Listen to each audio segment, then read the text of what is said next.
So this is Ryan again with m-boss.com, and we're back to kind of do the second part to Apple's newly released iBook author application. So as we said before, to preview the iBook that you've created, you need to have your iPad connected to the same computer, and then you'll just go to the iBooks app that's on the iPad. Now before we come back in here, I've already kind of opened this one, but if we go back to the library, what we see is that the book comes over as a proof, and once we go into that particular book, we can see the table of contents here that it didn't completely fill out, and then we can kind of navigate page by page as we see here.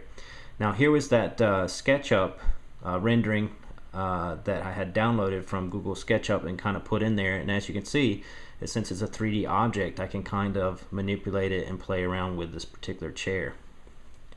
Going forward a little bit, there's pictures in the gallery view, and then there's also other changes that you can see. Now this was the previous version that I had built, so let's update now, and we should see that I have yet another book here to look through. So as soon as it syncs, it's preparing the preview from the computer at this point, and we're syncing up in the top left here. So now here's my updated iBook as far as a proof if it's concerned. So if we kind of go back, this is the latest update that I had done, where we still have the gallery here. You can pinch to open these up. You can even kind of rotate them around when they're in the smaller view here. Kind of move them around as so. It's kind of neat. And then here's video that would play inside. We can open that up and pop that up.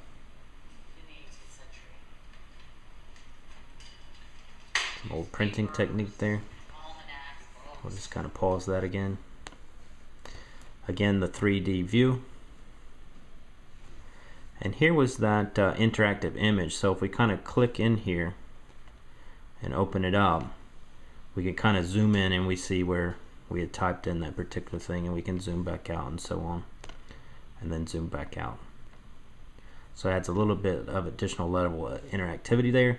And here's our review section at the end, and of course, since I didn't put any answers in, when I go to check answer, it's going to be the wrong one, but you get a sense of the use that it would provide for textbooks. So that's kind of a simple book, and some of the feature sets that are kind of advanced, especially in a consumer app, to be able to create basically self-published works. So that's the first look at Apple's iBook author application.